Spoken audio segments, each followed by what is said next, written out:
आज मैं एक विषय पर चर्चा करने जा रहा हूँ। यह विषय आप नौकरी करने वाले कंपनी द्वारा आपके मोबाइल फोन को हैक किए जाने से संबंधित है।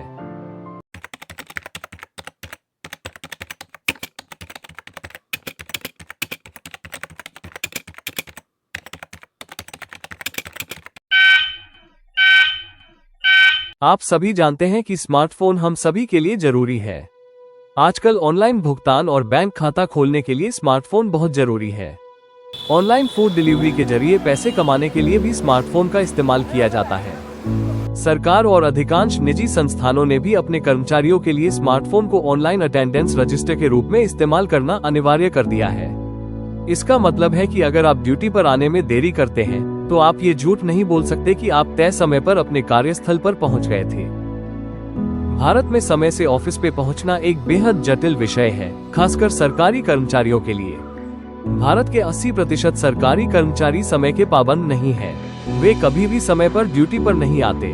कुछ वरिष्ठ कर्मचारी तो काम से अनुपस्थित रहकर भी वेतन लेते हैं। इसके खिलाफ सरकार एक्शन लेना चाहती है और इसलिए सरकार सरकारी कर्मचारियों के लिए उपस्थिति मोबाइल ऐप शुरू करना चाहती है, लेकिन अधिकांश सरकारी कर्मचारी सरकार के इस फैसले से खुश नहीं है।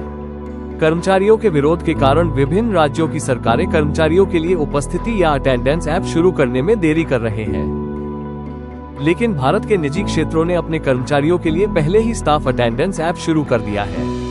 आईटी क्षेत्र सहित विभिन्न उद्योगों से जुड़ी कई निजी कंपनियों ने कर्मचारियों के लिए स्टाफ अटेंडेंस ऐप शुरू किया है, जिसके कारण निजी क्षेत्रों के कर्मचारी निश्चित समय पर ड्यूटी पर उपस्थित होते हैं। यहाँ तक कि कुछ निजी या प्राइवेट सुरक्षा गार्ड एजेंसियों ने भी सुरक्षा गार्डों के लिए अटेंडेंस ऐप शुरू किया है। आइए कंपनी के लिए अटेंडेंस ऐप के लाभ के बारे में बात करते हैं। कुछ साल पहले तक कर्मचारियों के लिए पंचिंग के लिए कागजी कार्रवाई या रजिस्टर अनिवार्य थे, और अभी भी कुछ कंपनी में ये सिस्टम है। कर्मचारियों को रजिस्टर में हस्ताक्षर करने और आने जाने का समय दर्ज करने की आवश्यकता होती है।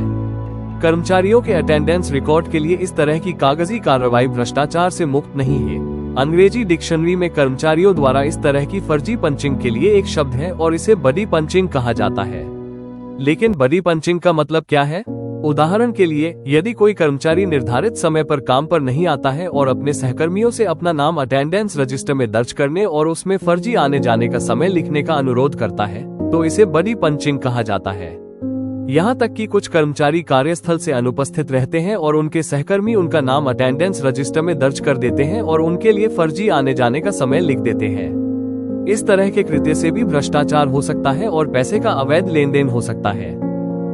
इसलिए कर्मचारियों द्वारा धोखाधड़ी वाली गतिविधियों को रोकने के लिए उपस्थिति रिकॉर्ड रखने हेतु उपस्थिति ऐप या अटेंडेंस ऐप बहुत जरूरी है। लेकिन उपस्थिति या अटेंडेंस ऐप काम कैसे करता है? आइए इसके बारे में जानते हैं। विभिन्न उपस्थिति ऐप में अलग अलग विशेषताएं होती हैं। उपस्थिति ऐप का उपयोग करने के लिए कर्मचारी को अपने मोबाइल फोन में नियोक्ता द्वारा बनाया गया ऐप डाउनलोड करना होगा। कंपनी के HR विभाग द्वारा कर्मचारी को उपस्थिति ऐप का उपयोग करने की परमिशन दी जाती है। कर्मचारी ऐप में लॉग इन करने के लिए अपना पासवर्ड बना सकता है।